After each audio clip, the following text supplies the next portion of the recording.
चलो बच्चों, ध्यान देंगे आप लोग। अब आज अपन पढ़ेंगे किसके बारे में? बोलिए, कॉन्टैक्ट फोर्स के बारे में। देखिए क्या होता है ना, न्यूटन का जो सेकंड लॉ है F इक्वल टू एम है, वो लगाना सीखेंगे अपन अलग अलग प्रकार के फोर्सेस से। फोर्सेस के लिए, काई के लिए बेटा? अलग अलग प्रकार के फोर्सेस के लिए। अलग अलग प्रकार के फोर्सेस जैसे कि, देखिए, पूरी फिजिक्स में अगर अपन बात करें ना, तो मुख्य रूप से अपन दो ही फोर्सेस को देखते हैं। ये तो फोर्सेस कॉन्टैक्ट फोर्स होते हैं या फिर फोर्सेस नॉन कॉन्टैक्ट फोर्स होते हैं। कॉन्टैक्ट फोर्स वो होते हैं जिनके अंदर एक पार्टिकल दूसरे पार्टिकल के साथ कॉन्टैक्ट में होता है। कॉन्टैक्ट में रहना जरूरी है। एक पार्टिकल दूसरे पार्टिकल के साथ, एक बॉडी दूसरी बॉडी के साथ, एक सरफेस दूसरे सरफेस के साथ, तभी, मतलब एक बात बता दूं मैं, कॉन्टैक्ट फोर्स तभी वैलिड होते हैं, तभी लगते हैं, जब दो बॉडीज आपस में कॉन्टैक्ट में हो, जुड़ी हुई हो। जब दो बॉडीज आपस में कायम में हो बेटा, कॉन्टैक्ट में हो, जुड़ी हुई हो।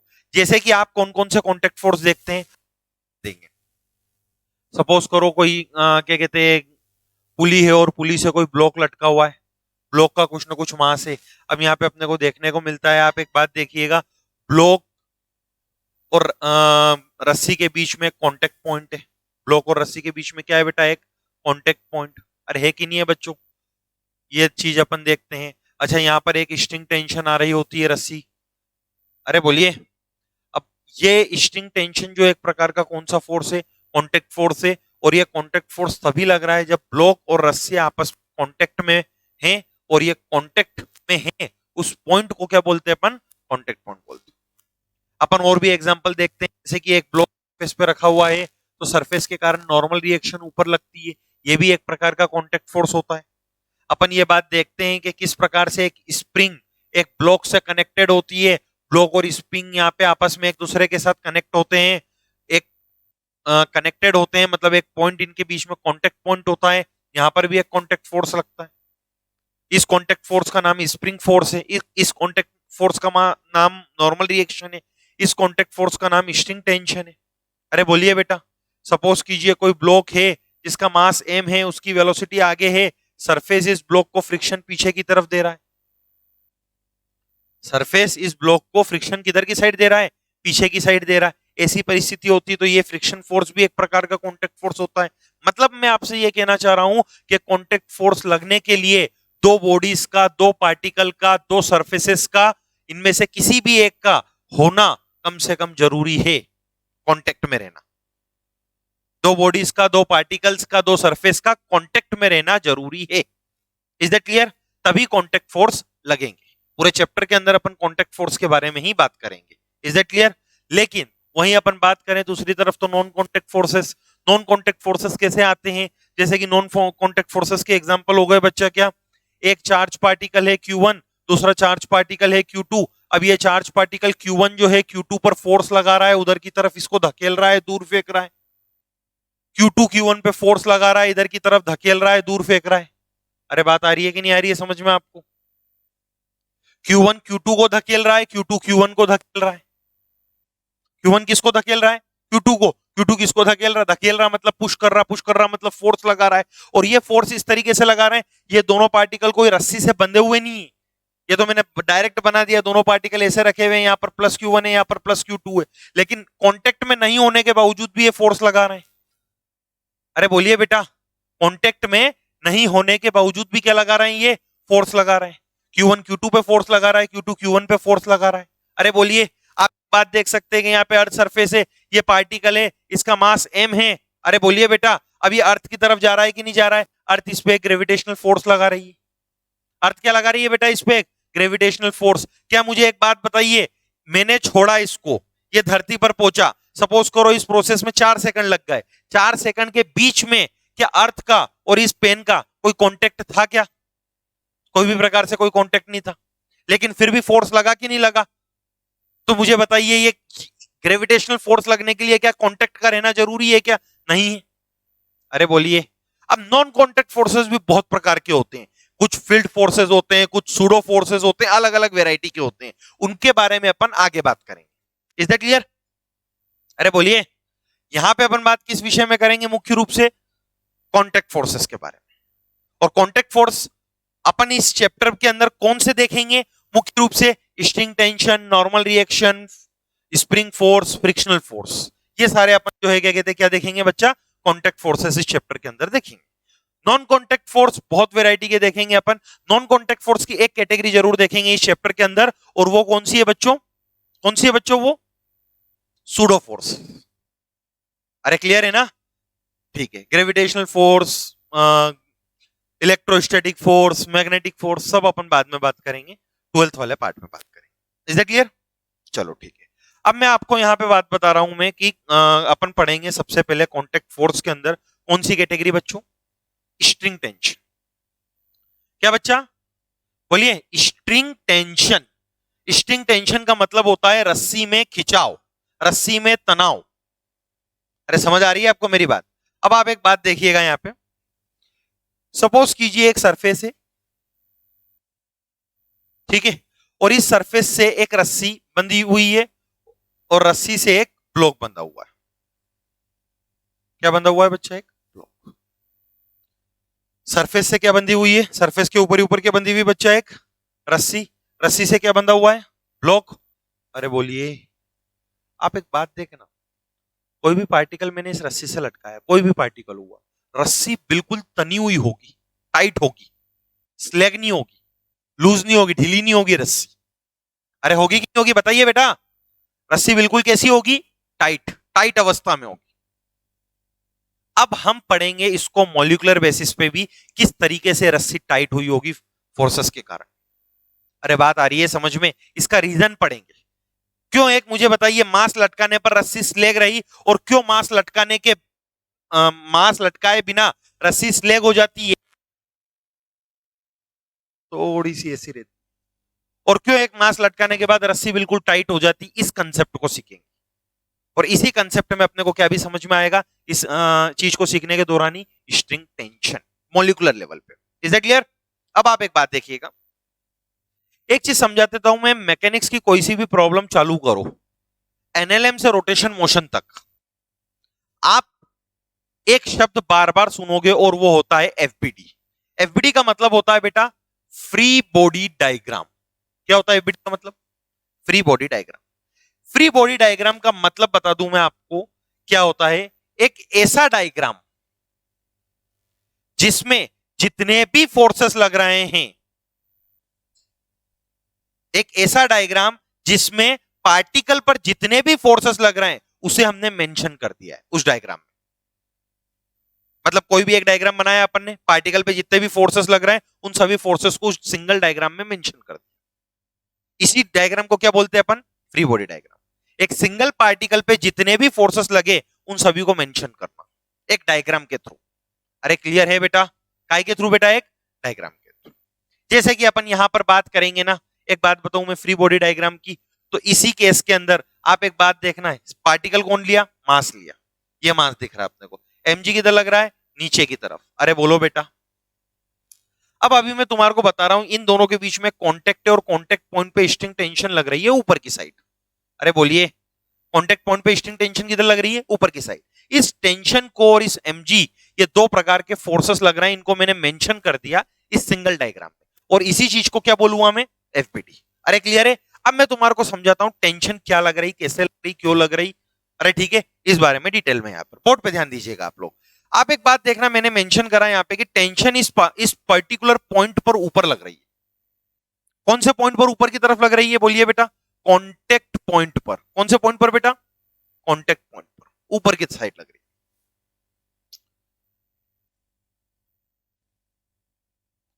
हुआ क्या, जो ये टेंशन लग रही है, चलो ठीक है, एमजी के कारण, ग्रेविटेशनल फोर्स के कारण जो एमजी तो इस पे नीचे लग रहा है, यहां हुआ क्या? हुआ ये बेटा, मॉलिक्यूलर लेवल पे देखना, आप इधर बता रहा हूं मैं आपको, ये वाला मॉलिक्यूल सपोज करो मैंने बनाया रस्सी का molecule, the last molecule of the rope. अरे बोलिए, लास्ट मॉलिक्यूल, उसके भी कुछ ना कुछ छोटा सा एक सरफेस एरिया होगा, कितनी बड़े बारीक मतलब पतली रस्सी हो, एक मॉलिक्यूल बनाया, और एक मॉलिक्यूल मैंने बनाया ब्लॉक का। ये मॉलिक्यूल किसका है, नीचे वाला, इसको अपन ने दूसरे कलर से बना दो।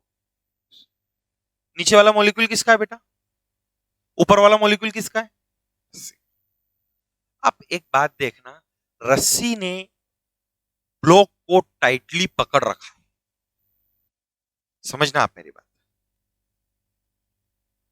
जो ब्लॉक का मॉलिक्यूल है वो रस्सी पर नीचे की साइड फोर्स लगा रहा है, रस्सी का मॉलिक्यूल ब्लॉक के मॉलिक्यूल पे ऊपर की साइड फोर्स लगा रहा है। जितना फोर्स ब्लॉक का मॉलिक्यूल, ये ब्लॉक और आर से रस्सी रोप, ठीक है, जितना फोर्स, सॉरी उल्टा हो गया, नीचे ब्लॉक और ऊपर रोप, जितना फोर्स ब्लॉक का मॉलिक्यूल रस्सी के मॉलिक्यूल पे नीचे की साइड लगा रहा है mg, उतना ही फोर्स रोप का मॉलिक्यूल ब्लॉक के मॉलिक्यूल पे लगा रहा है ऊपर की साइड। किस साइड बेटा? ऊपर की साइड।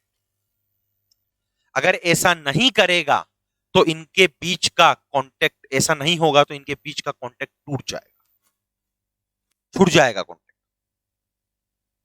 एक फोर्स ज्यादा दूसरा फोर्स कम, टूट जाएगी रस्सी। अरे बोलिए बेटा, एक फोर्स ज्यादा दूसरा फोर्स कम तो रस्सी क्या हो जाएगी? टूट जाएगी। अरे क्लियर है या नहीं है? मतलब यहां पे देखिए मैं एक लाइन ड्रॉ कर रहा हूं, मतलब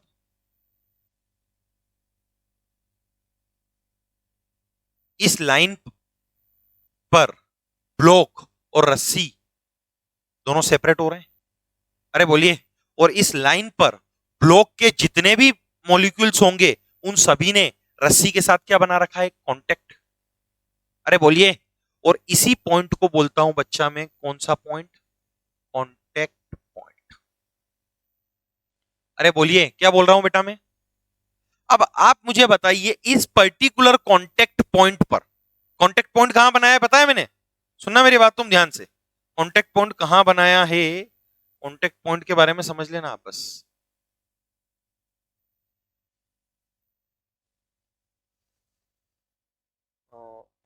कांटेक्ट पॉइंट मैंने यहां बनाया है, उनके बीच में तो होता है। अरे बोलिए, मुझे बताइए, मेरे हाथ, ऊपर वाले हाथ और नीचे वाले हाथ के बीच में कांटेक्ट पॉइंट कहां है? दोनों के बीच में है कि नहीं? वैसे के वैसे ये कांटेक्ट पॉइंट किधर बना? ब्लॉक के और, ब्लॉक के और रस्सी के बीच में। सही बात है कि नहीं? अब आप एक बात देखिए, इस कांटेक्ट पॉइंट पर स्ट्रिंग टेंशन का डायरेक्शन किधर आ रहा है? अवे आ रहा है या टुवर्ड आ रहा है? ये किसका साइन है और ये किसका साइन है? और ये कैसा आ रहा है यहाँ पे स्ट्रिंग टेंशन का डायरेक्शन? तो एक बात आज मॉलिक्यूलर लेवल पे कान खोलकर समझ लेना कि स्ट्रिंग टेंशन किसी भी कांटेक्ट पॉइंट पे ऑलवेज अवे ही होगी। क्या बोलिए concept? Direction of string tension is always away from contact point. अरे बोलिए, direction of string tension is always away from the contact point. Is that clear? याद रहेगा? पक्की बात है? ठीक है, ठीक है, direction of string tension is always away from the contact point. समझ गया, कोई दिक्कत नहीं। अब आप एक बात देखना बेटा यहां पे कि ये डायरेक्शन अवे ऊपर की साइड है, बन गया, यहां पे कांटेक्ट है दोनों का। अरे बोलिए, ऊपर की साइड बन गया स्ट्रिंग टेंशन का डायरेक्शन। ठीक है, अपन ने मान लिया। आप एक चीज समझिए, रस्सी के मॉलिक्यूल का और सरफेस के मॉलिक्यूल का यहां पे भी कोई कांटेक्ट पॉइंट होगा? अरे होगा नहीं होगा? किसका? रूफ का, रूफ के सरफेस का, और होगा तो यहां पर कांटेक्ट पॉइंट, फोर्स का डायरेक्शन किधर होगा? अरे बोलिए, नीचे की साइड, अवे। यहां पर टेंशन टी है तो यहां पर कितनी होगी? टी, टी से ज्यादा, टी से कम, सेम टेंशन होगी। सेम टेंशन मतलब खिंचाव, सेम खिंचाव होगा, सेम तनाव होगा रस्सी। ज्यादा भी नहीं हो सकता, कम भी नहीं हो सकता, पूरी रस्सी में सेम तनाव होगा, सेम खिंचाव होगा। अगर ज्यादा और कम हो गया तो डेफिनेटली कॉन्टेक्ट टूट जाएगा। नहीं समझ? डेफिनेटली उनके बीच का क्या टूट जाएगा? कॉन्टेक्ट। दो लोगों ने एक दूसरे को पकड़ रखा है। कब तक? जब तक दोनों ने एक दूसरे को पकड़ रखा है। शब्दों पे ध्यान देना। दो पॉइंट्स ने, देखिए इधर, ये मेरे दो हाथ है, दोनों ने एक दूसरे पे इंटरलॉक लगा रखा है, दोनों ने एक दूसरे को पकड़ रखा है। कब तक पकड़ रखा है? जब तक, भले इस हाथ ने नहीं छोड़ा था, लेकिन इसने छोड़ा। इसने ताकत उतनी लगा रखी, लेकिन इस हाथ में थोड़ी सी कम ताकत लगी, तो भी टूटेगा। तो पूरी रस्सी में जो तनाव रहेगा, खिंचाव रहेगा, उनके बीच का इंटरलॉकिंग फोर्स रहेगा, इंटरमोलिकुलर फोर्स रहेगा, वो सेम रहेगा। तो इसके बाद एक नया कंसेप्ट बन जाता है, वो हमेशा दिमाग में रखना, सेम स्ट्रिंग सेम टेंशन। अरे बात आ रही है समझ में? फिजिक्स ऐसे कंसेप्ट पे चलती है बेटा, ये बात याद रखना। मैकेनिक्स, मैकेनिक्स सिर्फ फॉर्मूले पे नहीं चलती। क्या कंसेप्ट बना? बोलिए बेटा, क्या कंसेप्ट बना? Same string same string tension will be same. Same string tension will be, पूरी स्ट्रिंग में सेम है तो टेंशन सेम। तो क्या हम स्ट्रिंग की डिजाइन बदल दे तब भी ये बात संभव है? ऐसे कर दे, आप सवाल करोगे, आप में से कोई सवाल करता है कि सर अगर ऐसा कुछ सिचुएशन बन गई तब भी रहे? क्या बोला मैं? Same string same tension. अब कंसेप्ट यहां पर नया बनता है, सर स्ट्रिंग कब तक सेम, कब तक कोई भी स्ट्रिंग सेम होगी, इसकी क्या डेफिनेशन? क्योंकि वो कोई हमेशा एक ऐसी सीधी स्ट्रिंग थोड़ी ना देगा, वो तो बहुत, किसी पुली पे लपेट दी, किसी ब्लॉक के साथ लपेट दी, कभी ऐसा कर दिया, कभी वैसा कर दिया। तो कंसेप्ट ये बेटा याद रखना, स्ट्रिंग के दो मॉलिक्यूल्स के बीच में, दो एंड्स के बीच में कोई मास नहीं आना चाहिए। क्या नहीं आना चाहिए? कोई मास। मतलब मैं आपसे बोल रहा हूं ये पुली मासलेस है। क्या बोल रहा हूं बेटा मैं? पुली कैसी है बेटा?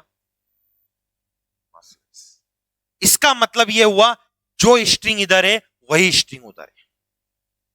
अरे बोलिए, मतलब अब बोल सकता हूं मैं सेम स्ट्रिंग, और सेम स्ट्रिंग है मतलब मैं यहां पर अगर बोलता हूं कि टेंशन नीचे की साइड है, इस पॉइंट पर away, direction of string tension is always away, तो फिर इस पॉइंट पर भी स्ट्रिंग टेंशन किधर बतानी पड़ेगी मुझे? नीचे की साइड, अवे। अवे बनेगा कि नहीं बनेगा? मैं आपसे कॉन्टेक्ट पॉइंट की बात कर रहा हूं, आप वो समझो। आपके दिमाग में कोई और पिक्चर चल रही है तो उसको भी भूल जाओ। समझ आ गई मेरी बात? मैं जिस पॉइंट की बात कर रहा हूं उस पॉइंट को चलाओ आप सिर्फ। कॉन्टेक्ट पॉइंट ये, इस कॉन्टेक्ट पॉइंट पे स्ट्रिंग टेंशन किधर बनेगी बेटा? अवे। इधर किधर बनेगी? अवे। और इधर टेंशन टी, तो इधर भी टेंशन क्या रहेगी? कारण सेम स्ट्रिंग सेम टेंशन, क्योंकि पूरी तो किसी है बेटा। अब दूसरे पॉइंट्स के बारे में बात करें, इस पॉइंट के बारे में बात करें, तो इस पॉइंट पर ऊपर देखेंगे तो टेंशन ऐसे आएगी, टी आएगा। इस पॉइंट पर देखेंगे तो टेंशन क्या आएगी? टी आएगी। अरे बोलो, बोलो, समझ में आया? अरे क्लियर है? देखिए ना बेटा, स्ट्रिंग टेंशन का डायरेक्शन कैसे रहेगा? इस कॉन्टेक्ट पॉइंट पे अवे, इस कॉन्टेक्ट पॉइंट पे अवे, कॉन्टेक्ट पॉइंट पे अवे, इस कॉन्टेक्ट पॉइंट पे ऊपर देखा तो अवे। अरे बोलो। और डायरेक्शन कहां बनाएंगे अपन? इस स्ट्रिंग टेंशन का स्ट्रिंग में बनाएंगे, स्ट्रिंग के बाहर बनाएंगे? अरे स्ट्रिंग में बनाएंगे ना। पता है, एक बात बताऊं मैं तुम्हारे को, सपोज करो एक स्ट्रिंग ले ली और इस पॉइंट पर पूछ लिया कि डायरेक्शन स्ट्रिंग टेंशन का किधर होगा, तो फिर अपन देखेंगे, देखो इस पॉइंट पे पूछा ना सामने वाले ने, अच्छा इस साइड देखो तो direction of string tension is away. इस पॉइंट पे नीचे की तरफ देखो, किधर होगा? Direction of string tension is away. अरे बोलो, डायरेक्शन स्ट्रिंग टेंशन का कैसे रहेगा? अवे रहेगा। देखिए अब और भी सिचुएशंस बना देता हूं मैं आपके सामने।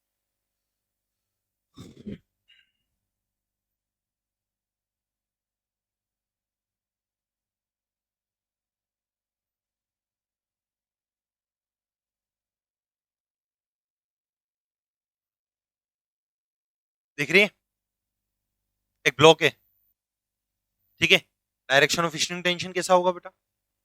अवे। आप मुझे एक बात बताइए, इस पॉइंट पर देखूंगा तो इधर होगा, इधर या इधर, बोलो। समझ आ रहा है? समझ आ रहा है? इस पॉइंट पे देखूंगा तो, इस पॉइंट पर देखूंगा तो, इस पॉइंट पर देखूंगा स्ट्रिंग में तो, इस पॉइंट पे देखूंगा तो, इस पॉइंट पे देखूंगा तो, इस पॉइंट पे देखूंगा तो, और इस पॉइंट पे देखूंगा तो। अरे क्लियर है? Direction of string tension is always away from the contact point and same string same tension. पूरे चैप्टर में हम पुली का मास नहीं लेके चलेंगे, पुली मासलेस लेके चलेंगे। पुली का मास हो जाएगा, सिचुएशन डिफरेंट हो जाएगी, पुली रोटेशन मोशन करेगी, ये पढ़ेंगे अपन रोटेशन मोशन के कंसेप्ट। अरे क्लियर है? समझ में आ रही है मेरी बात? देखो बेटा, एक बात बता दूं मैं तुम्हारे को, एक बात बहुत अच्छी, जो बेसिक्स पे फोकस करता है ना, कंसेप्ट्स पे, उसकी कभी भी फिजिक्स वीक नहीं रह सकती। समझे नहीं समझे? क्योंकि आप ये बात मान के चलिएगा, ये जिस चैप्टर्स आपके जो एनसीईआरटी ने रख रखे ना, जिस ऑर्डर में, बहुत सही साठ ऑर्डर है। इस ऑर्डर के बिना आप फिजिक्स पढ़ ही नहीं सकते हो। ये जो कंसेप्ट्स होते हैं ना, एनएलएम के, वर्क पावर एनर्जी के, सर्कुलर मोशन के, या रोटेशन मोशन के, ये तुम्हारे को 12th क्लास में भी 50 जगह काम आएंगे, उनकी प्रॉब्लम्स में काम आएंगे। और एक बच्चे की 12th बिगड़ने का बहुत बड़ा कारण होता है, या 12th में फिजिक्स नहीं समझ में आने का बहुत बड़ा कारण होता है, क्लास 11th की पूरी फिजिक्स। जगह जगह उनके कंसेप्ट्स काम आते, जगह जगह। बात आ रही है समझ में आपको मेरी? और 11th की फिजिक्स का भी जो ऑर्डर है ना, ये जो बात बता रहा हूं मैं तुम्हारे को, ये बहुत बारीकी से, बहुत डिटेल में बता रहा हूं। अगर कुछ भी नहीं आता, ये पहली बार पढ़ा है, उस हिसाब से बता रहा हूं। नहीं समझे आप मेरी बात? क्योंकि एक चीज समझ लेना, ये अगर वीक रह जाएगा तो चैप्टर वीक रहेगा, चैप्टर वीक रहेगा तो यूनिट वीक रहेगी, और यूनिट वीक रहेगी ना तो कहीं जिम्मेदार बनेगा। देखो बेटा, एक बात बताऊंगा मैं तुम्हारे को, क्वेश्चंस करने से ज्यादा इंपॉर्टेंट होता है पहले स्टेप्स के अंदर उसके कंसेप्ट्स को क्लियर करना। एक बात हमेशा दिमाग में रखना, फिजिक्स में सिर्फ न्यूमेरिकल के पीछे मत भागो, कंसेप्ट्स को क्लियर करो फिजिक्स की। न्यूमेरिकल तो एक बात बोलूं मैं तुम्हारे को, हर वेराइटी पे इतने करा दूंगा, वो सेकंड पार्ट हो गया। समझ रहे नहीं समझ रहे आप मेरी बात? सबसे पहले उसके बेसिक्स कंसेप्ट्स पे ध्यान दो, बेसिक कंसेप्ट जो होते हैं। आप एक काम कीजिए, एक बार एचसी वर्मा के ऑब्जेक्टिव 1 और ऑब्जेक्टिव 2 उठा के देखिए आज ही घर जाके, एक भी न्यूमेरिकल नहीं है, सब ऑब्जेक्टिव है। बात आई ना समझ में? और जिस बच्चे के कंसेप्ट अच्छे से क्लियर नहीं है ना, वो उनमें से एक भी क्वेश्चन को नहीं कर पाएगा, एक भी क्वेश्चन को, सब ऑब्जेक्टिव है। और जब ऐसे बच्चे से क्वेश्चन पेपर के अंदर ऑब्जेक्टिव पूछे जाते हैं ना फिजिक्स से रिलेटेड, तो आप एक बात समझिएगा कि वो बच्चा नहीं कर पाता है, गलत हो जाते हैं, फिर बाद में आता है सर ये मेरे थ्योरी वाले क्वेश्चन गलत होते हैं। भाई थ्योरी वाले क्वेश्चन क्या गलत होते हैं तेरे? तूने इस कंसेप्ट पे ध्यान नहीं दिया, खाली न्यूमेरिकल के पीछे भागा। थ्योरी वाले क्वेश्चन गलत हो रहे हैं तो न्यूमेरिकल वाले क्वेश्चंस गलत होने का तो बहुत ज्यादा चांसेस बनता है। थ्योरी वाला क्वेश्चन अगर गलत हुआ है फिजिक्स में, ऑब्जेक्टिव क्वेश्चन गलत हुआ है, तो न्यूमेरिकल गलत होने के बहुत ज्यादा चांसेस बनते हैं। खाली न्यूमेरिकल्स को ये वेराइटी है, वो वेराइटी है, वो वेराइटी करके याद मत करो। समझे कि नहीं समझे आप मेरी बात? क्योंकि अगर कंसेप्ट क्लियर होंगे तो कोई भी वेराइटी होगी, कोई भी वेराइटी। अरे बात आई कि नहीं आई समझ में? कोई भी वेराइटी बच्चा सॉल्व कर लेगा, सॉल्व होगा क्वेश्चन, कंसेप्ट क्लियर हो। समझे कि नहीं समझे आप? और खाली फॉर्मूले पे, ये फॉर्मूला है याद कर लो, देखो यार लगा के, अच्छा ये वैल्यू पुट कर दो, मतलब प्रॉब्लम को, बहुत इंटरेस्टिंग सब्जेक्ट है देखो यार फिजिक्स, बहुत इंटरेस्टिंग सब्जेक्ट है फिजिक्स, बहुत इंटरेस्टिंग। समझ रहे हैं आप मेरी बात? मुझे फिजिक्स और ऑर्गेनिक केमिस्ट्री से अच्छा कोई सब्जेक्ट ही नहीं लगता। एक तो क्या, फिजिक्स, और दूसरा क्या, ऑर्गेनिक केमिस्ट्री। बात आ रही है समझ? और जब तक आप इस सब्जेक्ट को फील नहीं करोगे, इमेजिन नहीं करोगे, तब तक आपका इस सब्जेक्ट पे मेहनत करने का भी मन नहीं करेगा, आप इससे भागोगे। नहीं समझा? मैं हर क्लास में बोलता हूं, हर बार बोलता हूं, और एक ही बात बोलता हूं, रास्ते पर फोकस करो, मंजिल पे फोकस मत करो। काय पे फोकस करो? रास्ते। मंजिल पे फोकस। बट अगर आप फॉलो करोगे सिर्फ मंजिल को, काय को फॉलो करोगे? मंजिल को, उस पर फोकस करोगे, और मन बस वहां जाना है, वहां पहुंचना है, वहां पहुंचना है, तो एक बात बता दूं मैं आपको, आपका ध्यान रास्ते पे नहीं रहेगा। रास्ते पर जो आपको सीख मिलनी चाहिए वो सीख नहीं मिल पाएगी। सीख कब मिलती है हमें? जब कोई सिचुएशन हमारे सामने आती है, कोई प्रॉब्लम आती है, हम उस प्रॉब्लम को सॉल्व नहीं कर पाते हैं और गलत कर पाते हैं, तभी तो सीख मिलती है। और कोई प्रॉब्लम हमारे सामने आती है और हम सही कर पाते हैं, तो एक अनुभव मिलता है, एक कॉन्फिडेंस आता है।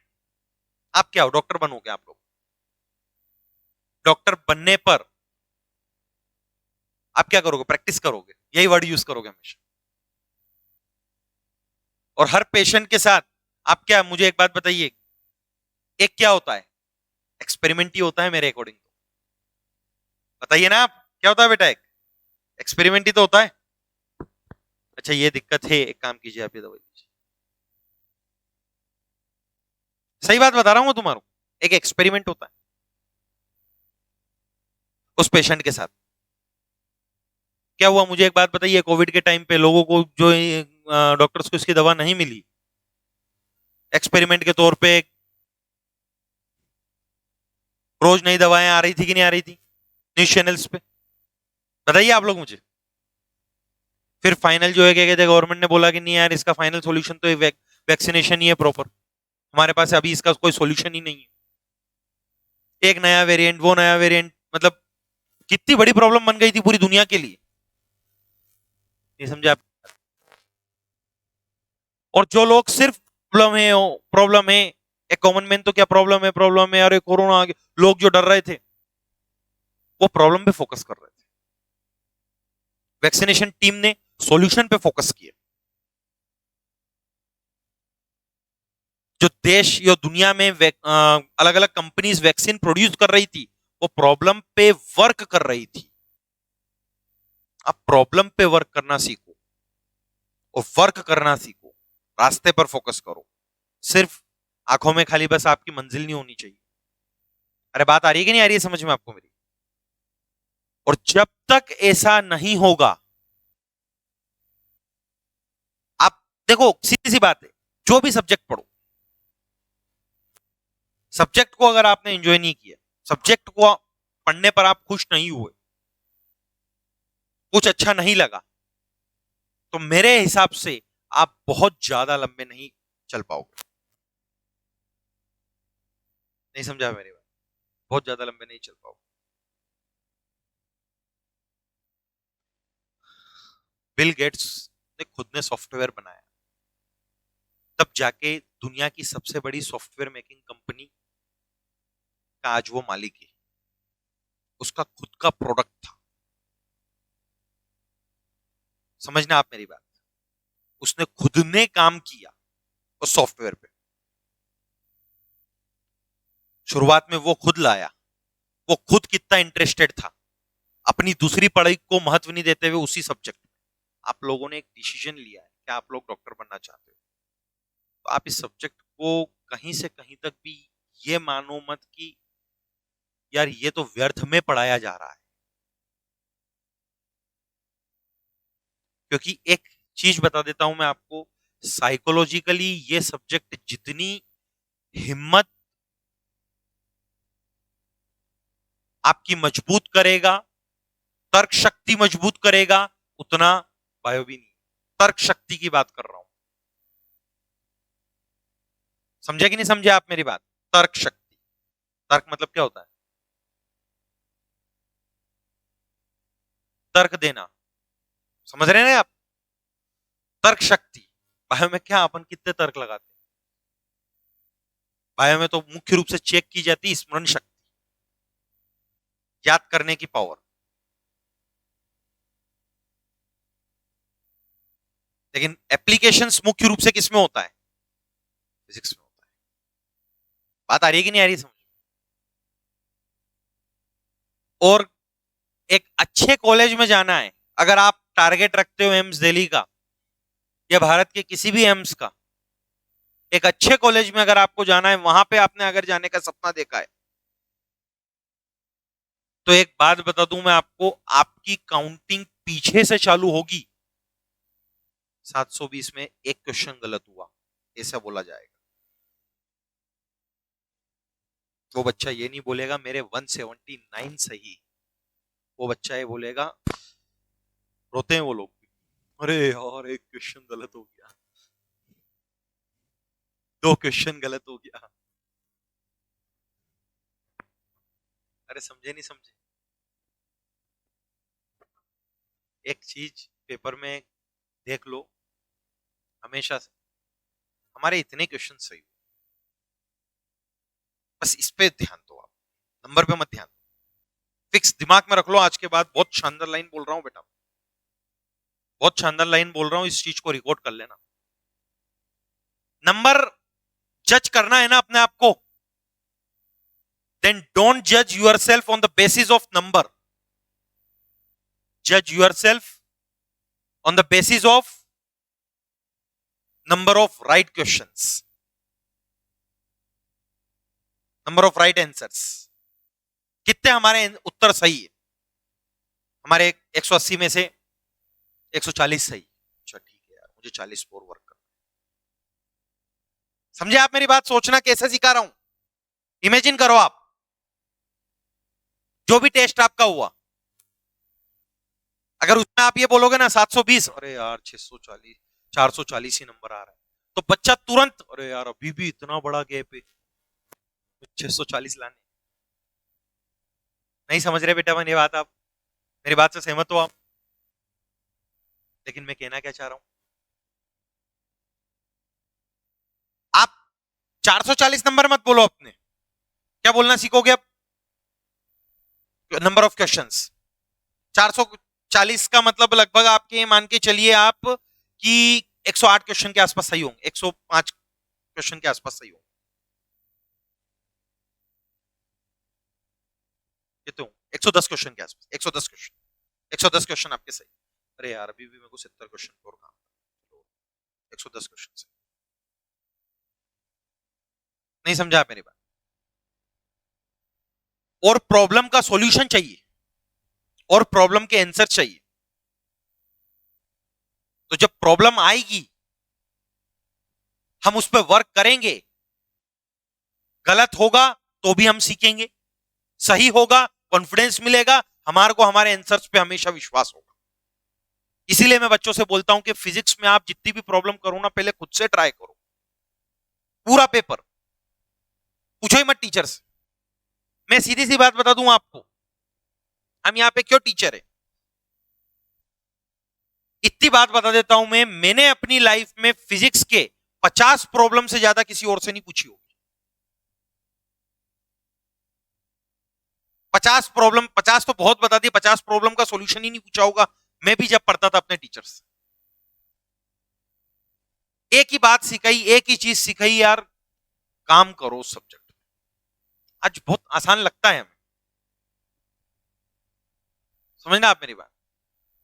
पता है जब कोविड चल रहा था ना, समझना मेरी बात, सच्ची बात बता रहा हूं मैंने वर्क किया सब्जेक्ट पे, ऑनलाइन पे वर्क नहीं किया। ऑनलाइन पे तो वर्क अब करना चालू किया, मैंने काय पे वर्क किया? सब्जेक्ट। मेरी पूरी गारंटी है, ओपनली यूट्यूब पे डाल रहा हूं, चैलेंज कर रहा हूं, इस लेक्चर को भी डालूंगा, मेरे कंटेंट में कमी निकाल के बता दो। कोई भी टीचर किसी भी कोचिंग का, किसी भी फील्ड का, जो मैं कंटेंट आपको डिलीवर कर रहा हूं उस कंटेंट ओपनली, और ओपनली वहां पे लिख देना कमेंट्स में कि सर ये दिक्कत है आपके कंटेंट। मतलब मैं कंटेंट पे काम कैसे करता हूं ये मैं जानता हूं। बच्चे की थ्योरी मजबूत होनी चाहिए, बच्चे के कंसेप्ट मजबूत होने चाहिए, बच्चों को बेसिक वैरायटी की प्रॉब्लम सॉल्व करते याद होनी चाहिए, बच्चे को एडवांस वैरायटी की अच्छी प्रॉब्लम भी सॉल्व करते याद होनी चाहिए, डिफरेंट वैरायटी की प्रॉब्लम्स पे भी वर्क होना चाहिए, लेकिन थ्योरी उसको इतनी अच्छी क्लियर हो जाए कि अरे समझे कि नहीं समझे आप। Openly challenge. क्योंकि एक बात बता दूं मैं तुम्हारे को, मैं तो पूरी ओपनली क्लेम करता हूं, एक बात बता दूं, 180 में से 180 की मेरे कंटेंट से गारंटी। ये लेक्चर्स उठा के देख लेना, 180 में से 180। लेकिन बात यह है कि यही लेक्चर्स एक बच्चा एक बार सुनेगा, यही लेक्चर्स एक बच्चा 4 बार सुनेगा। नहीं समझे आप मेरी बात?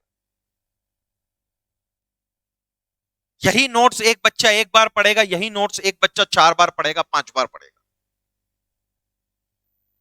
जो प्रैक्टिस करवा रहा हूं, शीट दे रहा हूं, बच्चा एक बार सॉल्व करेगा, एक बच्चा 5 बार सॉल्व करेगा। रिजल्ट किससे अच्छा आएगा? समझ वो निकाले। बात है कि नहीं आई समझ? और इसी चीज को क्या बोलते हैं बेटा अपन? प्रैक्टिस। किसी एक चीज को बार बार करना, 1000 बार करना ही क्या चीज होती है? प्रैक्टिस। सचिन तेंदुलकर बना। मैं काफी पहले सोचता था एक क्रिकेटर्स को इतनी जल्दी रिटायरमेंट क्यों मिल जाता है?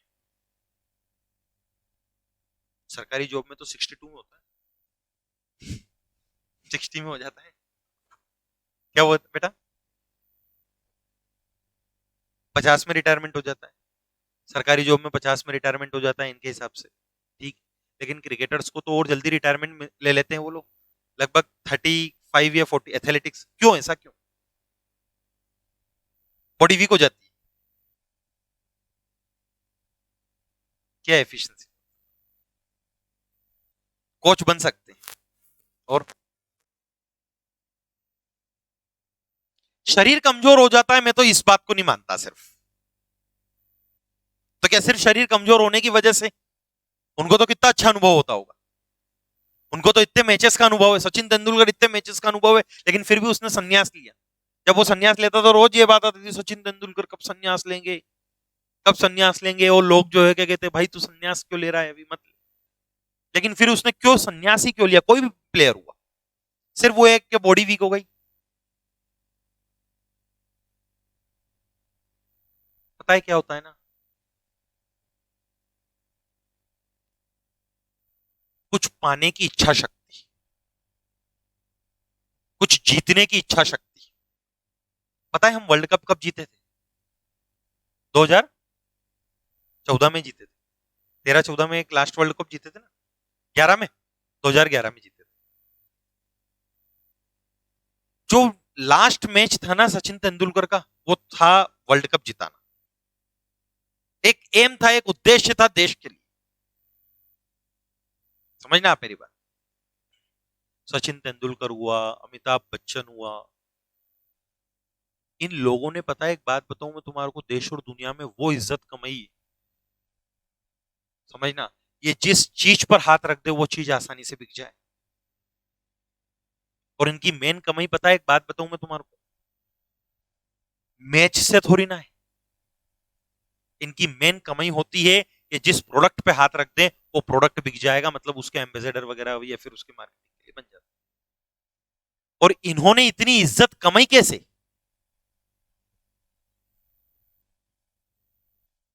ये फिर ये तो इज्जत, मुझे एक बात बताओ, रिटायरमेंट लेके छोड़ना चाहते ना है तो? अरे क्यों छोड़ रहे हैं फिर? तुम तो कंटिन्यूसली करते रहो, इनकम चलते रहेगी, लोग बुलाते रहेंगे। बेटा होता यह है, इच्छा शक्ति कमजोर होने लगती है व्यक्ति की। उसको ऐसा लगने लगता है, उसमें सेटिस्फेक्शन आने लगता है कि हाँ मैंने जो मैं जितना खेला, मैंने जितना किया ठीक किया, अब बस मैं रिटायरमेंट लेना चाहता हूं इस फील्ड से। नहीं समझे आप मेरी बात? और मैं हमेशा एक बात बोलता हूं एक स्टूडेंट से कि आप अपनी इच्छा शक्ति को डेली बढ़ाओ। जैसे बताएं, विचार शक्ति, स्मरण शक्ति, इच्छा शक्ति। नहीं मुझे ये चाहिए, मतलब चाहिए।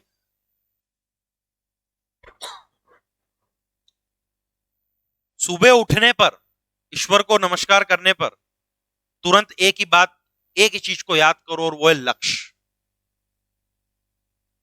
और दिन भर फोकस करो रास्ते पर। और याद, रात को सोते समय रास्ते भर क्या किया इसको याद करो, सोने के जस्ट पहले। समझना मेरी बात आप? पूरे रास्ते को याद करो कि आज हमने दिन भर क्या किया, क्या नहीं किया, क्या कर सकते थे, कितना हुआ। और सोने पर वापस से अपने लक्ष्य को याद करो और सो जाओ कि इतनी बजे उठूं। समझ आ रही है आपको मेरी बात? सुबह उठने पर सबसे पहले किसको याद करोगे? अपने लक्ष्य को।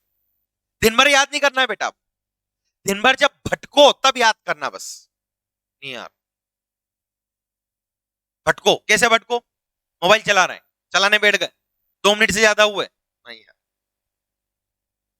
टाइम वेस्ट नहीं करना। अपना 1 मिनट भी कीमती समय नहीं बिगाड़ना। अरे समझे कि नहीं समझे? और अपनी इच्छा शक्ति से अपने विचारों को वश में रखकर दिन भर सब्जेक्ट पे काम करो, सब्जेक्ट को एंजॉय करो, सब्जेक्ट के साथ रहना पसंद करो। सब्जेक्ट मार्क्स लाने के लिए पढ़ रहे हो ये मत बताओ अपने आप को बार बार। सब्जेक्ट नीट में सिलेक्ट होने के लिए पढ़ रहे हो ये बार बार मत बताओ। अरे समझे नहीं समझे?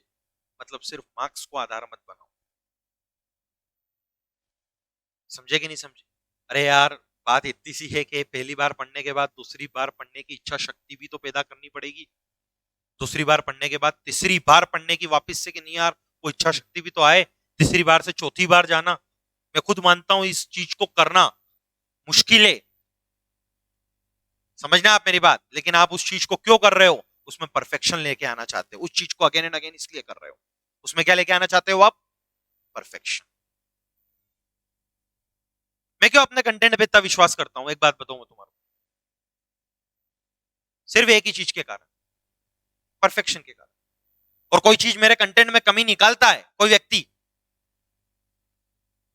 तो मैं डेफिनेटली उस पर सोचूंगा, एक्सेप्ट करूंगा मन में और काम करने लग जाऊंगा। मैं ये नहीं बोलता हूं कि मेरा कंटेंट सबसे बढ़िया है, नहीं समझे आप मेरी बात? लेकिन मैं ये बात बोलता हूं कि जितनी एक नीट के बच्चे को 180 में से 180 लाने की जरूरत है, उसके हिसाब से तो बहुत बढ़िया है। नहीं समझे आप मेरी बात? है मुझे अपने आप पे विश्वास। अगर आपको अपने आप पे विश्वास है कि हाँ मैं तैयारी कर सकता हूं या कर सकती हूं, दिन भर उसी रास्ते पर चलकर जो रास्ता टीचर ने बताया है, तो आप काम करो, उस रास्ते पर चलो। नहीं समझे आप मेरी बात? काय पे चलोगे? उस रास्ते पर चलो, मंजिल पे फोकस नहीं करो। क्योंकि मंजिल पे फोकस, एक बात बता दूं मैं आपको, सिर्फ आप ही नहीं कर रहे हो, आपका एकेडमिक सिस्टम जो मॉनिटर कर रहा है वो भी कर रहा है। इसलिए कोटा में हो बेटा आप, एक बात दिमाग में रखना। इसलिए कहां हो? कोटा में हो। क्यों इंडिया का बेस्ट एजुकेशन सिस्टम माना जाता है कोटा को? नीट वाले बच्चों के लिए सिस्टम एक पूरा है कोटा, बेस्ट एजुकेशन सिस्टम। कोई फर्क नहीं पड़ता, एक कोचिंग आएगी, एक आएगी तो दूसरी आएगी, एक जाएगी तो दूसरी आएगी। पिछले 12 साल के कैरियर में ये चीज मैं देख चुका हूं कोटा से। एक कोचिंग आएगी, चलेगी, बहुत चलेगी, उसने काम करना बंद कर दिया, वो जाएगी, दूसरी आएगी। जो काम करेगा वो जिंदा रहेगा। नहीं समझे आप मेरी बात? और जो ईमानदारी से काम करेगा वो सबसे ज्यादा जिंदा रहेगा, लंबे वक्त तक जिंदा रहेगा, जो ईमानदारी से काम। बात आ रही कि नहीं आ रही है समझ में? आज भी मुझे एक बात बताइए, जैसे आप तैयारी के लिए आते हैं कोटा, ऐसे हम भी कोटा ही तैयारी के लिए आए। क्यों उसके 10 साल पहले वाले भी कोटा ही तैयारी के लिए आए? क्यों कोटा पूरे एजुकेशन सिस्टम का एक हब बन चुका है। नीट और जेई एस्पिरेंट्स के लिए, क्योंकि कारण ये है यहां पर जो टीचर्स काम कर रहे हैं, मैंने ये बात नहीं बोल रहा हूं कि इस कोटा के एजुकेशन सिस्टम में मैं ही काम कर रहा हूं, मेरे जैसे हजारों टीचर काम कर रहे हैं, लेकिन जो इसी एजुकेशन सिस्टम में इस एजुकेशन सिस्टम में काम कर रहे हैं वो पर्टिकुलर इसी के लिए काम कर रहे हैं। मैं अपने क्लास के अंदर किसी 12th वाले बोर्ड वाले बच्चों को नहीं बिठाता हूं, बिकॉज मैं ये बात जानता हूं, my content is comfortable only for NEET and JEE friends. किसके लिए कंफर्टेबल नहीं है वो? बोर्ड वालों के भी विचार ही नहीं किया 9th या 10th पढ़ाना। नहीं समझे आप मेरी बात? तो कहना यह चाह रहा हूं आप लोगों से बच्चों कि आप हम पर पूरा विश्वास करो, बस जो रास्ते बना रहे हैं उस रास्ते पे चलते जाओ, डेफिनेटली अपने को मंजिल मिलेगी। दिन भर मंजिल के बारे में नहीं सोचना। चलो भैया, ये आया समझ में, ये क्लियर हो गया। अब ध्यान से सुनेंगे आप लोग आगे की बात, एफबीडी के बारे में बात करेंगे अपन। एफबीडी बात कर ली अपन, अब अपन यहाँ पे एक फॉर्मूला सीखेंगे जो कि अपने को पूरे आगे आने वाले पार्ट में काम आएगा, और वो फॉर्मूला क्या है? Acceleration is equal to summation of forward force minus summation of backward force divided by total mass. क्या बोल रहा हूं बेटा मैं? Acceleration is equal to summation of forward force minus summation of backward force divided by total mass. आप एक बात देखिएगा बेटा, आप एक बात देखिएगा, इस M1 पे लगने वाला M1G किधर लग रहा है बेटा? टेंशन T किधर लग रहा है बेटा? इस M2 पे लगने वाला M2G किधर लग रहा है बेटा? टेंशन T किधर लग रहा है? ये M2 का MPD बना, ये किसका MPD बना? अरे दिख रहा है नहीं दिख रहा है? दिख रहा है।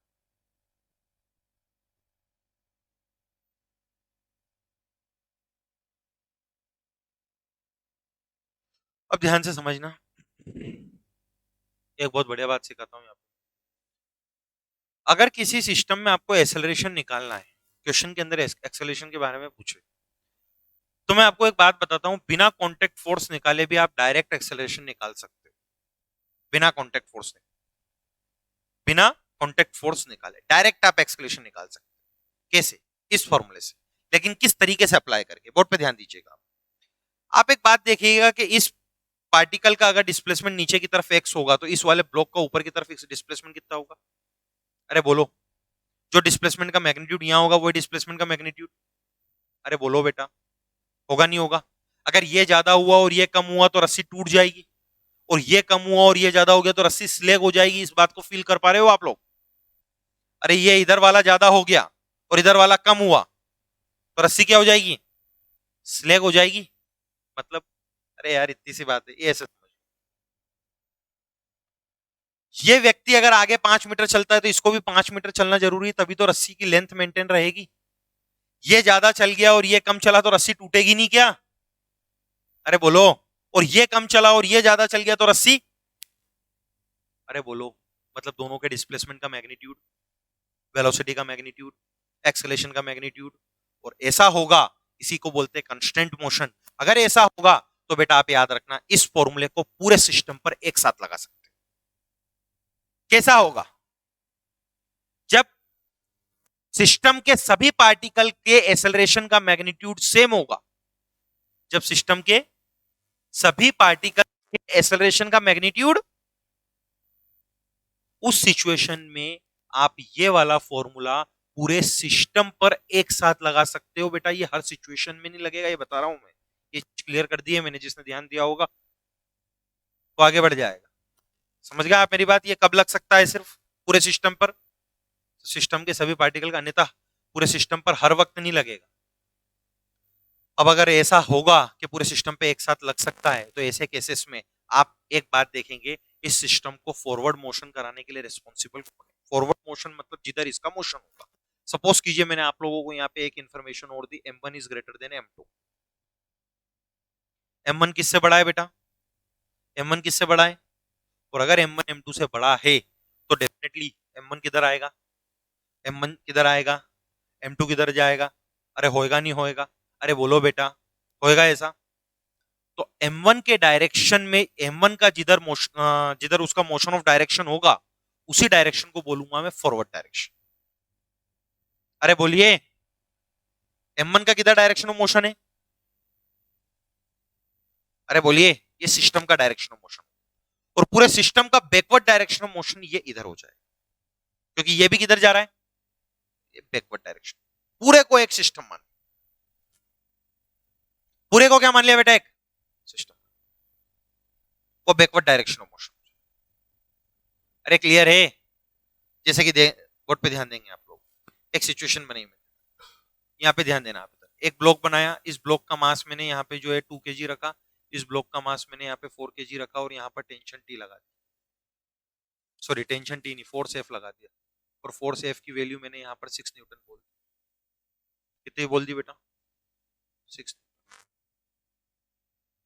अब आप एक बात देखना, इस सिचुएशन के अंदर ये फोर्स इसको इधर खींचेगा, ये जितना आगे जाएगा ये भी उतना ही आगे जाएगा, दोनों के डिस्प्लेसमेंट का मैग्नीट्यूड, वेलोसिटी का मैग्नीट्यूड, एक्सेलरेशन का मैग्नीट्यूड, और एक्सेलरेशन सेम है, मतलब पूरे को क्या मान सकता हूं मैं, और पूरे को मैंने एक सिस्टम मान लिया। इससे फायदा क्या हुआ, अब एक्सेलरेशन डायरेक्ट ऐसे निकल जाएगा, A is equal to summation of minus summation of divided by, अब कैसे लगाएंगे अपन इसको, बोर्ड पे ध्यान दें, इस पूरे सिस्टम का मोशन किधर हो रहा है, तो ये फॉरवर्ड डायरेक्शन ऑफ मोशन, और इस पूरे सिस्टम पे बैकवर्ड ये हो जाएगा। अरे बोलिए, हो जाएगा नहीं हो जाएगा? फॉरवर्ड बैकवर्ड किस तरीके से निकालेंगे ये सिखा रहा हूं। अब अगर ये फॉरवर्ड डायरेक्शन ऑफ मोशन हो जाएगा, तो फॉरवर्ड डायरेक्शन ऑफ मोशन में फोर्स कितना लग रहा है बेटा, बैकवर्ड डायरेक्शन ऑफ मोशन में फोर्स कितना लग रहा है, डिवाइडेड बाय पूरे सिस्टम का मास कितना है 6, तो इसे एक्सेलरेशन कितना आ गया, डायरेक्ट बिना टेंशन निकाले।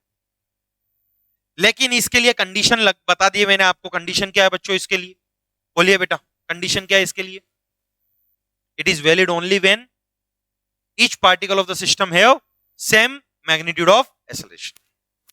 Is that clear?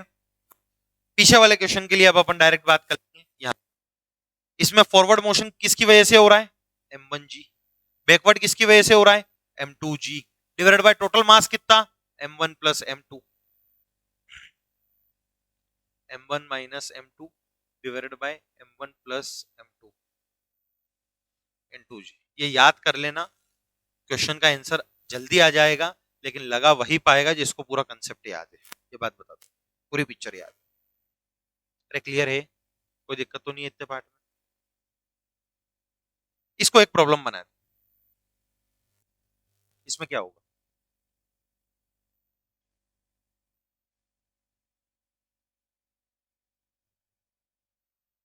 चलो एक नया डायग्राम बना दूंगा मैं, ठीक है?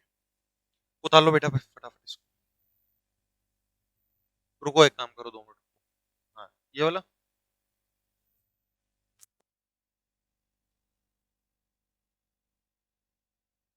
हाँ आ रहा है, तो मेरे को भी याद, मेरे से पूछोगे तो मुझे भी याद, लेकिन क्या है ना यार कि एक मेडिकल वाला बच्चा उम्मीद रखता है।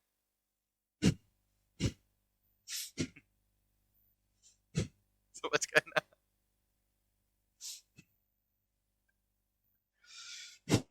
चलो भैया इसको उतारेंगे, फिर अपन एक काम करते हैं, टेंशन की वैल्यू कैसे निकालेंगे। सुनना मेरी बात, दो बातें होती है, दो बातें निकालनी है, कोई भी प्रॉब्लम हुई हो। एक तो कॉन्टेक्ट फोर्स, और दूसरा एक्सेलरेशन। कॉन्टेक्ट फोर्स यहाँ पर क्या है, टेंशन, तो टेंशन और एक्सेलरेशन का मैग्नीट्यूड ही मुख्य रूप से निकालना है। अरे बोलिए क्या निकालना है, टेंशन और एक्सेलरेशन का मैग्नीट्यूड, ठीक है? कैसे निकालेंगे, बोर्ड पे ध्यान देंगे आप, कैसे निकालेंगे टेंशन और एक्सेलरेशन का मैग्नीट्यूड। एक्सेलरेशन तो निकाल लिया, हाँ दोनों पे ये तो बात करके अपन ने आगे बढ़ाया है, पूरा सिस्टम माना है। चलो भैया बोर्ड पे ध्यान देंगे, अपन पूरे को सिस्टम मान लो, सिंगल इसको सिस्टम मान लो। टेंशन निकालना है ना, टेंशन निकालने के लिए आप एक काम कीजिए, यहाँ पे बच्चे की एक समझदारी काम आएगी, ध्यान देना। फोर्स किधर लग रहा है इस पे,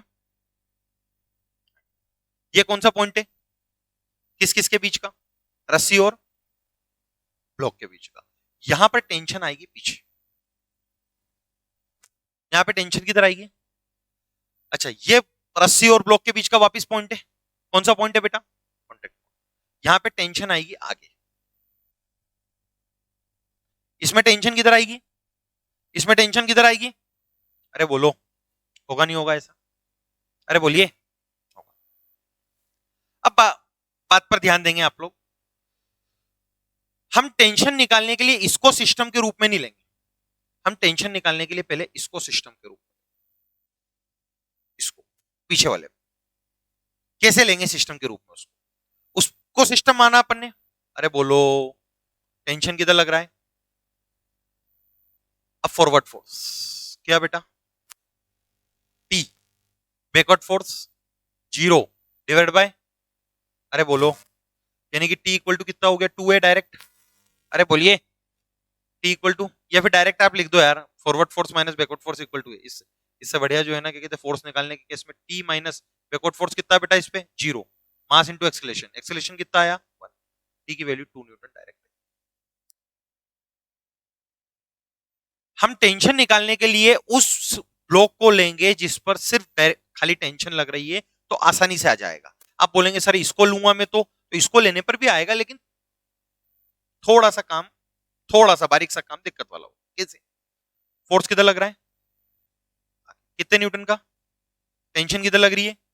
कितने न्यूटन की? टेंशन तो निकालनी है ना बेटा, टेंशन तो निकाल, ठीक है। अब मुझे बताइए, फॉरवर्ड फोर्स कितना, बैकवर्ड फोर्स कितना, इसका मास कितना, इंटू एक्सेलेरेशन कितना? 1। अरे बोलिए, टेंशन की वैल्यू कितनी आ जाएगी? 6 - 4, दैट इज इक्वल टू। अब ये वाला सॉल्यूशन इस वाले सॉल्यूशन के कंपैरिजन में मैं ये मानता हूं थोड़ा सा लंबा है, इस वजह से इसको कर लेना, अन्यथा आप किसी को भी सिस्टम मानो, टेंशन की वैल्यू तो सेम निकली। कितनी आई? इधर कितनी आई? Same string same tension. Is that clear? Same string same tension. समझ गए? कोई डाउट तो नहीं है? छापेंगे फटाफट, एक काम करो, 5 मिनट और दो, फिर छापो। इस वाले क्वेश्चन के लिए बताओ स्ट्रिंग टेंशन क्या हो, इस वाली प्रॉब्लम के लिए बताइए स्ट्रिंग टेंशन क्या हो, बताइए बेटा। हाँ,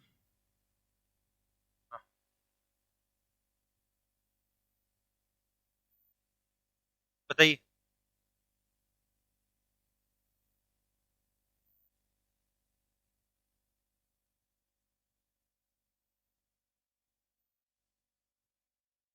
कैसे निकाले अपन? देखिए इधर, कैसे ले? ये M2, टेंशन किधर आ रही है? M2G किधर लगेगा? अरे बोलो, अब क्या करें अपन? Forward backward, forward backward decide करना हो, ये ब्लॉक किधर जाएगा? ऊपर, एक्सेलरेशन के डायरेक्शन में जाएगा नहीं जाएगा? तो फॉरवर्ड फोर्स कौन सा हो गया? टेंशन। अरे जिधर मोशन होगा उधर ही कौन सा फोर्स बनेगा? Forward force. शब्दों पे ध्यान दे लेना, जिधर मोशन होगा उधर ही कौन सा फोर्स बनेगा? जिधर ब्लॉक का मोशन होगा उधर ही फॉरवर्ड फोर्स होगा। क्लियर है? उधर ही कौन सा फोर्स होगा, कंसेप्ट है। मोशन ऊपर हो रहा है, फॉरवर्ड फोर्स कौन सा बन गया? T माइनस M2G, क्योंकि उसका बैकवर्ड कौन सा हो गया? बैकवर्ड मोशन वाला फोर्स हो गया ना। अरे बोलिए, फॉरवर्ड फोर्स ऊपर है तो नीचे वाला फोर्स कौन सा हो जाएगा? तो बैकवर्ड फोर्स की जगह कितना लिख दूंगा मैं? M2G। अब देखो, फॉरवर्ड T है तो बैकवर्ड में मैंने -M2G लिखा है, कारण इसका, अब मोशन के अपोजिट डायरेक्शन में है ना, या फिर फॉरवर्ड की वैल्यू पुट करी माइनस बैकवर्ड की वैल्यू। अरे क्लियर है? इसका मास कितना है? इनटू ए। समझ आया नहीं आया?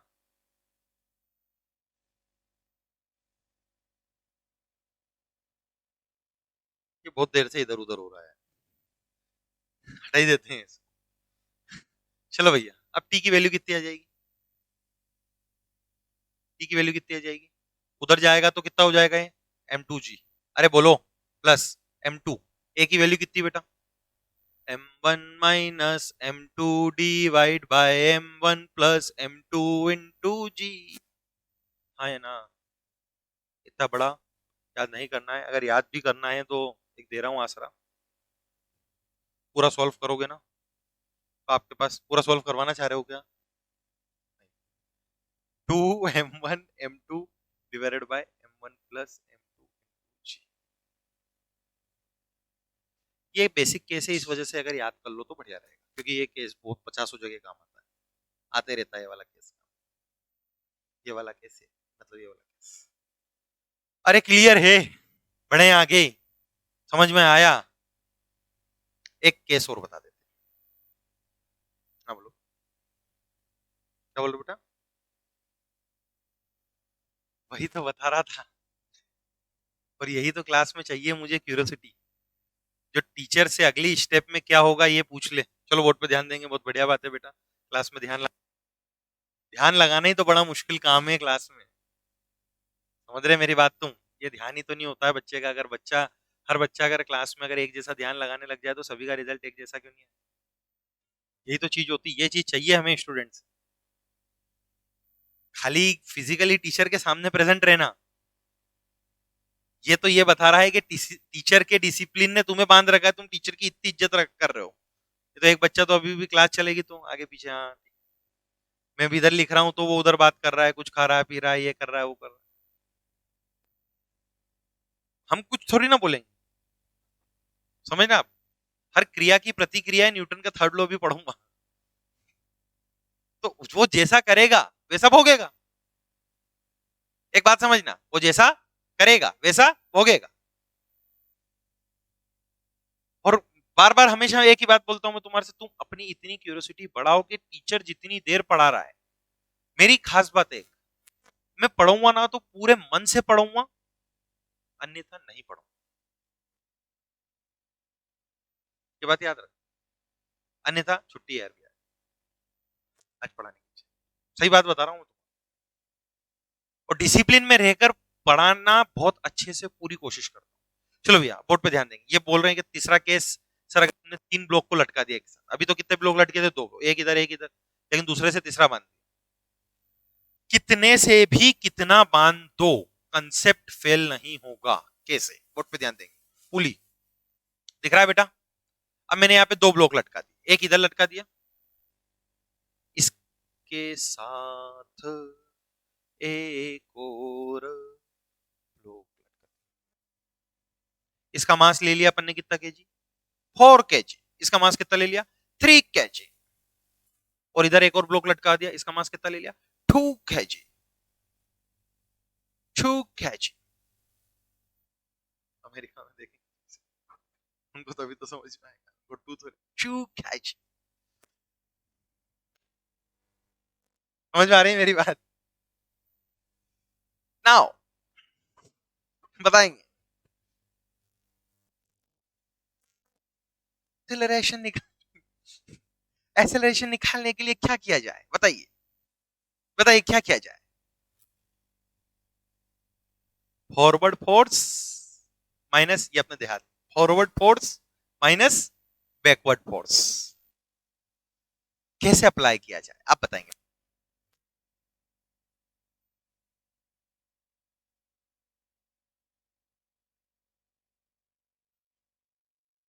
देखिए सबसे पहली बात तो ये, अपन पूरे को एक सिस्टम देखेंगे, और सिस्टम में देखेंगे कि जितना एक्सेलेरेशन इधर होगा क्या उतना इधर होगा, होगा, अन्यथा स्ट्रिंग क्या हो जाएगी, इसलिए। और पूरे को अगर अपन ने एक सिस्टम तभी मान सकते हैं जब पूरे सिस्टम के हर पार्टिकल का एक्सेलरेशन सेम, जितना इधर है उतना उधर है। अब देखेंगे पूरे को सिस्टम मानेंगे हम, तो ये देखेंगे कि फॉरवर्ड मोशन किस साइड होगा। फॉरवर्ड मोशन उस साइड होगा जिधर मोशन होगा। जिधर क्या होगा? किधर मोशन होगा इसका? ये ऊपर जाएगा और ये नीचे जाएगा। कॉमन सेंस बता रहा है। कौन बता रहा है? Common sense. ये किधर जाएगा, ये किधर जाएगा, ऐसा होगा नहीं होगा। अब कॉमन सेंस अगर अपन यहां पे लगाएंगे तो बच्चा क्या देखेंगे? अगर मैं इसको पूरे को सिस्टम मान लू तो यहां पर कितना नीचे फोर्स लग रहा है? 7G। कितना बेटा? 7G। नीचे की साइड लग रहा है 7G। कितना लग रहा है नीचे की साइड? 7G। ये उस साइड लग रहा है जिधर फॉरवर्ड मोशन होगा, और इधर फॉरवर्ड है तो इसके जस्ट अपोजिट इधर कौन सा मोशन होगा, मतलब बैकवर्ड मोशन तो नहीं होगा, लेकिन कौन सा फोर्स लगेगा, बैकवर्ड। अब सिस्टम पे लगने वाला फॉरवर्ड फोर्स क्या हो गया, सिस्टम पे लगने वाला बैकवर्ड फोर्स क्या हो गया, बीच में माइनस लगा दिया फॉर्मूले का। टोटल मास कितना हो गया बेटा, 9, mister 9। 5g divide by 9, 5g divide by 9, 50/9। ठीक है, ये किसका वैल्यू आ गया। टेंशन कैसे निकालेंगे, कैसे निकालेंगे टेंशन बेटा, आप बताइए। कथा सुन रहे हैं, फिर प्रवचन सुन रहे हैं, बोलिए ना। अरे किधर यार, मतलब एकदम से पैरों तले जमीन हट गई क्या, एकदम से क्या पूछ लिया, मैं अपने विचारों में थी और सर ने जो है क्या कहते इधर क्वेश्चन पूछ लिया, बताइए। ध्यान नहीं था ना क्लास में।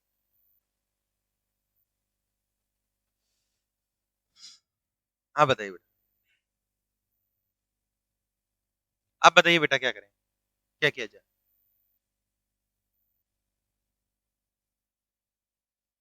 पहली बात तो मेरी बात समझिएगा, आप लोग को समझ में आ जाएगा। बच्चा डायरेक्ट ये बोलेगा कि सर यहाँ पर इधर टेंशन अलग होगी और इधर टेंशन अलग होगी, तुरंत चाहे बोलेगा सर आप किस टेंशन की बात कर रहे हो, टेंशन क्यों अलग अलग होगी। मैंने बताया था सेम स्ट्रिंग सेम टेंशन तब तक लगेगा जब तक बीच में मास ना हो, दो पॉइंट्स के बीच में।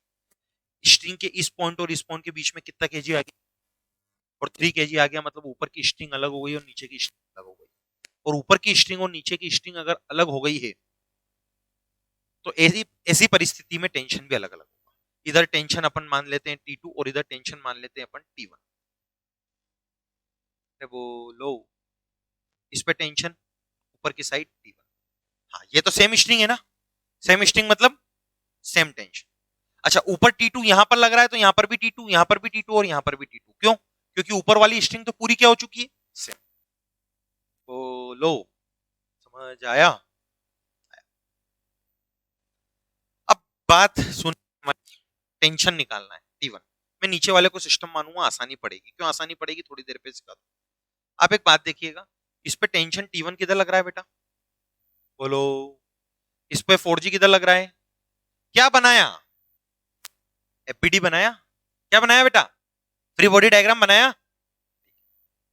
इसका पूरा सिस्टम का मोशन किधर हो रहा है, तो फॉरवर्ड फोर्स कौन सा बन गया, फॉरवर्ड फोर्स कौन बन गया, बैकवर्ड फोर्स कौन बन गया, इज इक्वल टू 4 इंटू ए, और एक्सेलेरेशन की वैल्यू कितनी है,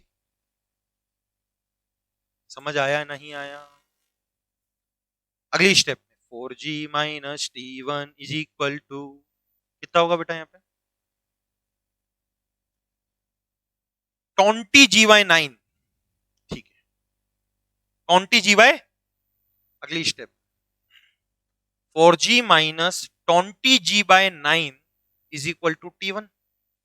अरे बोलो, बोलो, अब सॉल्व करो। 36 16G/, अरे क्या, 36 - 20 16। अरे क्लियर है, ये क्या आ गया बेटा, T2 कैसे निकाला जाए, अगला सवाल आपकी स्क्रीन पर कुछ इस हिसाब से। अरे बोलिए, T2 कैसे निकाला जाए। T2 निकालने के लिए 2 kg को सिस्टम मानना पड़ेगा, ये बात मानते हैं आप लोग क्या, और 2 kg पे लगने वाले फोर्सेस हमें मेंशन करने पड़ेंगे, ये भी बात मानते हैं क्या, क्योंकि प्रॉब्लम का सॉल्यूशन बनाने से पहले फ्री बॉडी डायग्राम जरूरी से बना लो। क्या बोल रहा बेटा मैं, प्रॉब्लम का सॉल्यूशन बनाने से पहले क्या जरूरी से बना लो। अब आप एक बात देखना, ऊपर कितना लग रहा है बेटा, अरे बोलो, नीचे कितना लग रहा है बेटा 2G, अरे बोलो, ऊपर कितना लग रहा है, T1 लग रहा है ना, अच्छा सॉरी T2 ऊपर कितना लग रहा है, नीचे कितना लग रहा है, लग रहा नहीं लग रहा है, बोलो, फॉरवर्ड फोर्स क्या होगा यहाँ पे? T2 minus 2G is equal to 2 into A। नहीं, कारण इसका, बेटा कारण बताइए इसका। मैंने यहाँ पे 2G माइनस T2 लिखना था या ये लिखना था? आप बताइए। हो सकता है ऊपर वाला गलत हो, नीचे वाला सही हो। किधर हो रहा है? हवा में? हवा हवा में तो हो रहा है। ऊपर हवा में तो हो रहा है। किधर हो रहा है? हवा में किधर हो रहा है? किसके? इसके इसके इसके किसके मोशन की बात कर? T2 इसके? T2 का मोशन हो रहा है बेटा, मोशन पार्टिकल का होता है 2 kg का। किधर हो रहा है? ऊपर। तो मोशन ऊपर हो रहा है तो टेंशन भी उधर लग रही, तो T2 बन जाएगा फॉरवर्ड फोर्स। T2 क्या बन जाएगा बेटा? Forward force. घबराते काय के लिए? T2 क्या बन जाएगा? T2 बन गया फॉरवर्ड फोर्स। तो मतलब ये इक्वेशन नहीं लिखेंगे, बच्चे गलती करते हैं। अरे बोलो, हटा दिया इसको, हटा दिया जाए, रख लिया जाए, हटा दिया जाए, हटा दिया जाए। T2 is equal to 2G is equal to 2 into A की वैल्यू कितनी आई थी अपनी? कहां आई है? 5G/9। अरे बोलो, समझ आया? T2 इज इक्वल टू, अब तुम बताओगे, 18 + 10 38G/9 आया? छाप लिया जाए। कितने अननोन हुए इसमें? अननोन कितने हुए थे बेटा? T1 T2 और एसेलरेशन। मतलब सामने वाला जो पूछेगा ना वो आपसे, वो क्या पूछेगा? कांटेक्ट फोर्स और एसेलरेशन ही पूछेगा पूरे चैप्टर।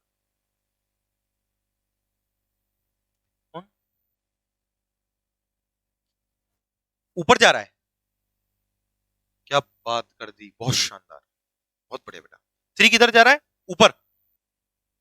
फिर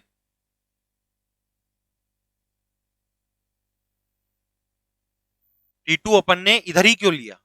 आसान पड़ेगा, क्योंकि कारण ये है कि मैंने ये बात बोली थी तुमसे, मैं इसी को लूंगा। इसको लूंगा ना तो मुश्किल पड़ेगा। कारण पता है क्या? एक बच्चा गलती करता, सुनना मेरे से, बच्चा क्या गलती करता है यहीं पे नोट कर लेना आप। वो क्या करता है जब एफबीडी बनाता है ना, तो इस 3 kg पे T1 मेंशन, T2 मेंशन और ये 3G भी मेंशन होगा। इस पे 2 फोर्सेस होंगे, ये दोनों को मेंशन करना। आप चेक कर लेना, आंसर वही आएगा। चेक कर लेना आप, आंसर में वही आएगा। क्या? 3G + T1 - T2 is equal to 3। क्या इक्वेशन बनेगी बेटा? बोलिए मेरे साथ।